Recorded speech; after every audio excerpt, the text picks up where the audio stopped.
ವರ್ಷದ ಹಿಂದೆ 7 ಜನ ಹಿಂದುಳಿದ ವರ್ಗದ ಸಮುದಾಯದ ನಮ್ಮದೇ ಈಡಿಗ ಸಮುದಾಯಕ್ಕೆ ಸೇರಿರ್ತಕ್ಕಂಥವರು ಆವತ್ತು ದೊಡ್ಡ ಕುಸಿತದಿಂದ ಸತ್ತೋದ್ರು. ಎಲ್ಲಿ? ಕಾರವಾರ ಜಿಲ್ಲೆಯಲ್ಲಿ 7 ಜನ ಈಡಿಗರು. ಏನು ಕೊಟ್ಟರು ನೀವು? ಏನೂ ಕೊಡಲಿಲ್ಲ ರಾಜ್ಯ ಸರ್ಕಾರ. ಆದರೆ ನಿನ್ನೆ ಅಲ್ಲಿ ಏನಾಯಿತು? ಸೊ ಇದು ನಮಗೆ ತಾರತಮ್ಯ ಆಗ್ತಾ ಇದೆ.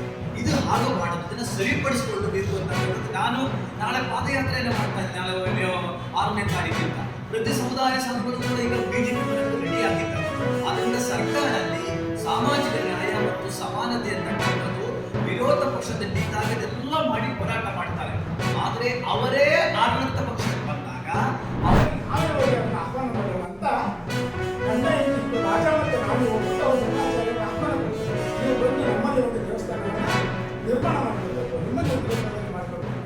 ಆಗ ಒಪ್ಕೊಂಡಾಗಿ ಎಲ್ಲರೂ ಹೇಳಿದಾಗ ಹೊಯ್ಸಳರ ಎಲ್ಲಿಗೆ ನಾವು ಮಾಡೋಣ ಅಂತ ಎಲ್ಲ ಯೋಚನೆ ಮಾಡಿದಾಗ ದೇವಸ್ಥಾನ ಶಾಶ್ವತವಾಗಿ ಉಳಿಬೇಕು, ನಮ್ಮ ಜಾಗವನ್ನು ಉಳಿಕೊಡಿ ಅಂದಾಗ ಬೇಲೂರನ್ನು ಉಳಿಕೊಡ್ತಾರೆ. ಸರಿ ಸರಿ, ಮೊದಲು ಬೇಲೂರನ್ನ ಬೇಲಾಪುರಿ ಅಂತ ಕರೀತೀವಿ. ಆ ಜಾಗ ತುಂಬ ಸೂಕ್ತವಾಗಿದೆ, ಅಲ್ಲಿ ಕೆಲಸವನ್ನು ಮಾಡಿಸೋಣ ಅಂತ ಏನು ಮಾಡ್ತಾರೆ, ಅವರನ್ನ ಕರ್ಕೊಬಂದು ಅವ್ರನ್ನ ದೇವಸ್ಥಾನ ಅವರು ಎಷ್ಟೋ ಅದ್ಭುತ ಇದ್ದಂಗೆ ಒಂದು ಕಲ್ಲನ್ನು ನೋಡಿದ್ರೆ ಈ ಕಲ್ಲಲ್ಲಿ ಇಂಥ ಮುದ್ದೆಯನ್ನು ಮಾಡ್ಬೋದು. ಅವರು ಜಾಸ್ತಿ ಬಳಸಿದ ನಮ್ಮ ಕೆಲವರು ಹಳೆಬೀಡರ ಶಿಲೆಗಳನ್ನ